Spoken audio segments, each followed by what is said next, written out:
कर्नाटक के सियासी हालात को जब हम देखते हैं कि अभी 14 से 15 महीने के अनकरीब जो है सम्मिश्र सरकार यहाँ पर बनी, जेडीएस और कांग्रेस की कोalition गवर्नमेंट बनी।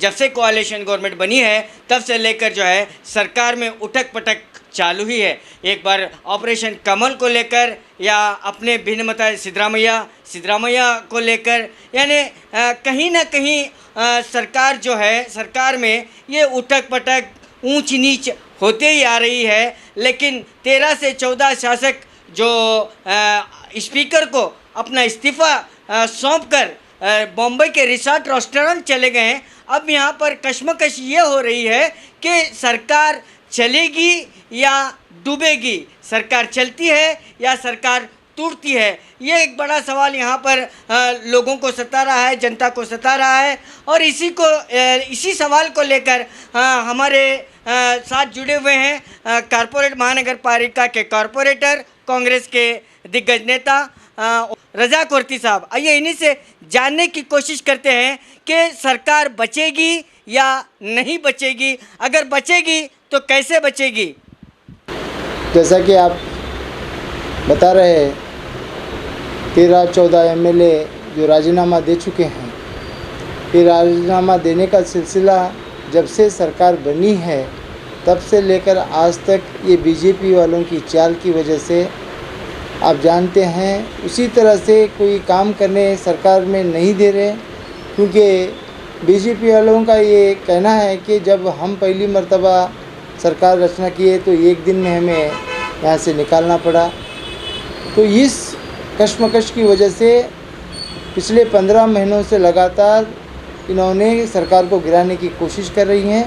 हर वक्त येडियुरप्पा नाकाम होते रहे हैं। ये 7वीं मर्तबा है ऑपरेशन कमल के माध्यम से सरकार को पढ़ाने की।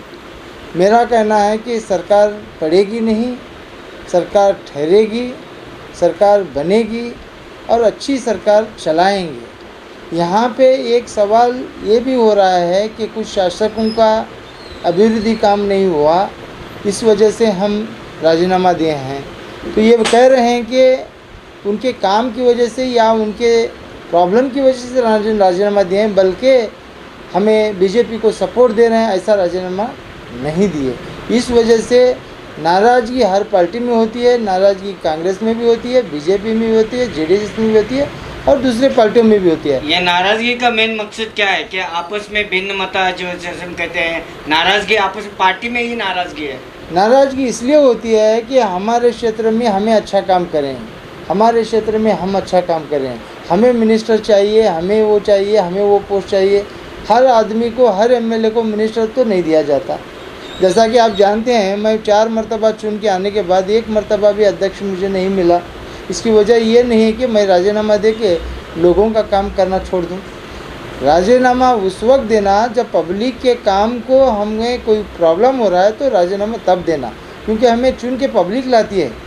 हम पब्लिक के लिए राजीनामा देना, बल्कि किसी अधिकार के लिए या कोई काम के अपने मनाने के लिए राजीनामा दे रहे हैं, ये गलत चीज़ है। कि लोग आप लोगों को इसलिए चुना गया है कि आप लोगों का अच्छा काम करें, लोगों के साथ अपने बर्ताव सही रखें। आपको अधिकार मिले या न मिले, मगर लोगों का काम करने में कोताही न करें। कुमारस्वामी अगले पीरियड में कंटिन्यू होंगे और उनकी सरकार स्टेबल रहेगी? बिल्कुल स्टेबल रहेगी। कुमारस्वामी कल आ जाएंगे।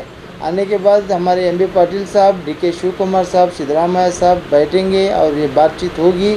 जैसा कि आप जानते हैं, राहुल गांधी का डायरेक्शन आ चुका है।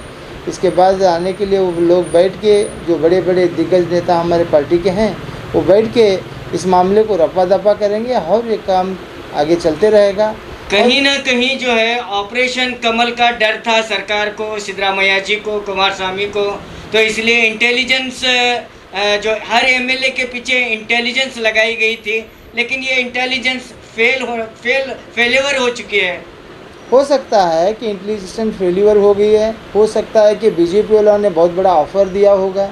कि आप जानते हैं कि हाल ही में जब पूरे देश का इलेक्शन हुआ तो बीजेपी की सरकार बड़ी बहुमत से आ गई।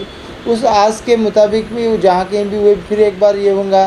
तो ये लोगों को एक बार किसी पार्टी से चुन के आते हैं तो दूसरे पार्टी के साथ जाने की जो वादा करते हैं, तो इनको ये मालूम होना चाहिए कि लोग तुम्हें जिस पार्टी से चुना गया है उसी पार्टी के लायल रहना चाहिए, वरना आप लोगों को वही लोग किसी पार्टी से भी तुम खड़े होंगे तब तुम्हारे ऊपर पब्लिक विश्वास नहीं करेगी, और आने वाले दिनों में उसका जवाब आप लोगों को जिस तरह से ये ढोंग रच रहा है उसका जवाब उसको मिल जाएगा। इसमें सीनियर लीडर्स भी हैं, जैसे रामलिंगा रेड्डी हैं, इतने सीनियर लीडर होकर पार्टी छोड़ने का कारण, मेन कारण क्या हो सकता है? उनको स्थान मान नहीं मिलने की वजह से या उनको अपने जो मनवाने के तरीके नहीं आने की वजह से ये सब चीज़ें होते रहते हैं। ये उतार चढ़ाव पार्टी में या पक्ष में होते रहता है, तो इस वजह से ये ना समझ बैठे बीजेपी वालों ने कि ये मामला हो चुका है, हम तैयारी करने का काम तो वही कर रहे हैं। ये बीजेपी उनकी षड्यंत्र की वजह से ये काम चल रहा है, मगर इससे कुछ हासिल नहीं करेंगे। 7वीं बार येडियुरप्पा फिर शोभा करंद्लाजे के बाजू में जाके ही बैठ के रोएंगे और कुछ नहीं होगा। तो इतने सीनियर लीडर हैं जो 4-4 मरतबा 3-3 मरतबा वो मिनिस्टर बन चुके हैं, लेकिन वो पार्टी के लिए त्याग देने के लिए क्यों नहीं तैयार होते कि नए लोगों को, नए एमएलए को मिनिस्टर बनाया जाए, नए युवाओं को मिनिस्टर बनाया जाए?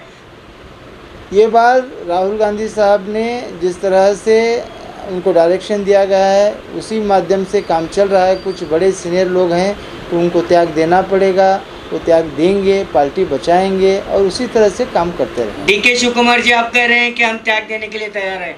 पहले अगर ये बात होती तो पार्टी में फूट ना होती, एमएलए ना चले जाते। आपको किसी आदमी ने किसी तरह से कुछ ऑफ़र दे रहा है, वो एक्सेप्ट करने के बदले मैं नहीं लेता बोल के उतने बड़े दिल रखने वाले पॉलिटिक्स में नहीं होते। यहाँ पे हर कोई आदमी को पावर चाहिए, हर कोई आदमी को अधिकार चाहिए। इस अधिकार के लालच में ये पार्टी को भूल जाते हैं कि पार्टी से हम चुन के आए हैं, पार्टी की वजह से हम हमारी पहचान है। ये अधिकार के मामले जब आते हैं तो हर कोई छोटा हो या बड़ा हो, पार्टी के मामले को छोड़कर अपने अधिकार के लिए लेने की ये परंपरा आई है। इस परंपरा को ख़त्म करना है तो हाईकमान सबसे पहले कार्यकर्ताओं को अच्छा उनको तरीके से उनको बनाना चाहिए और कार्यकर्ताओं को रिस्पेक्ट देना चाहिए, कार्यकर्ताओं को उभारना चाहिए और उन लोगों को ऐसे कोई पोस्ट देना चाहिए जिनकी वजह से जो असली जो मेहनत करते हैं, इनको मेहनत करके एमएलए बनाते हैं, एमपी बनाते हैं, मिनिस्टर बनाते हैं, इन लोगों को भूल जाते हैं यहाँ पे मंत्री बनने के लिए कि उनके साथ में उनको जब बनाया जाता है तो इसके काबिल बनाया जाता है कि वो मिनिस्टर बने। तब वो बनने के बाद इन लोगों को भूल जाते हैं कि इनके पीछे जो काम करें उनको हम क्या भी नहीं करें। बल्कि ये लोग हर पार्टी में होता है, ख़ास करके अभी मैं बीजेपी वालों के बारे में कहूँगा तो बीजेपी वाले सबसे पहले इतना बहुमत आना है तो उन्होंने कार्यकर्ताओं को जिस तरह के पदाधिकारी हैं उन सबको जो महत्व देते हैं उसी तरह कांग्रेस में और जेडीएस में अगर देंगे तो ये दिक्कतें नहीं आएंगी। सीएलपी लीडर और माजी मुख्यमंत्री सिद्धरामैया जी के कंट्रोल से बाहर हो गए, एमएलए को और संभाल नहीं पाए। हो सकता है संभाल नहीं पाए, या ये भी हो सकता है कि वो कुछ वजह से इन्होंने वो काम करने छोड़ दिया होगा, ये भी एक राजकीय हो सकती है।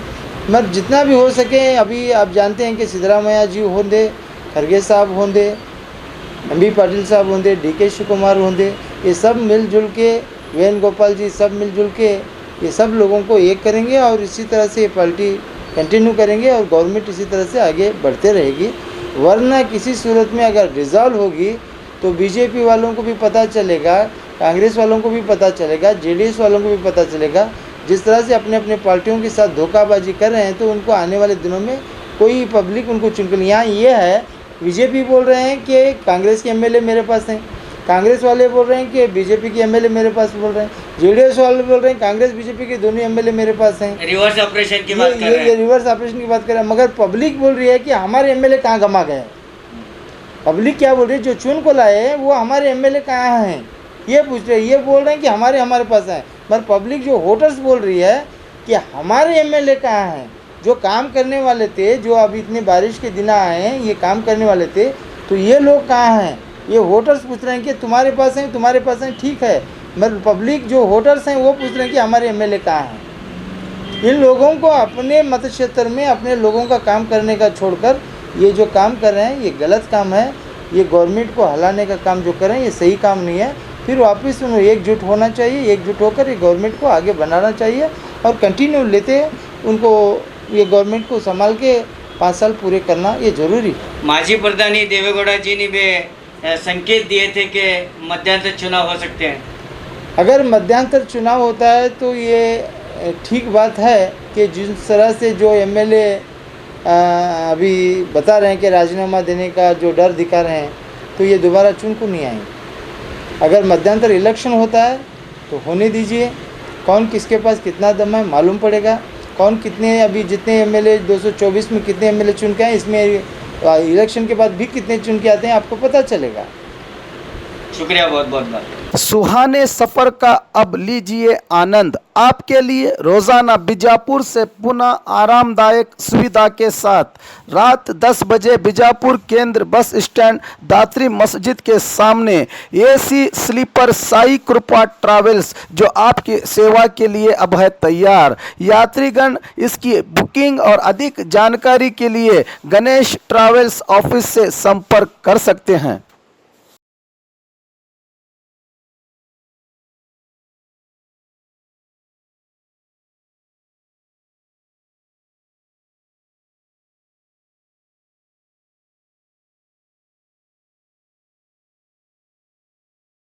न्यूज नेशन के लेटेस्ट न्यूज़ों को अपने मोबाइल में देखने के लिए YouTube में बी न्यूज नेशन के चैनल के सब्सक्राइब आइकॉन को दबाएं और फिर बेल आइकॉन को दबाने पर आप लेटेस्ट न्यूज़ों को देख सकते हैं।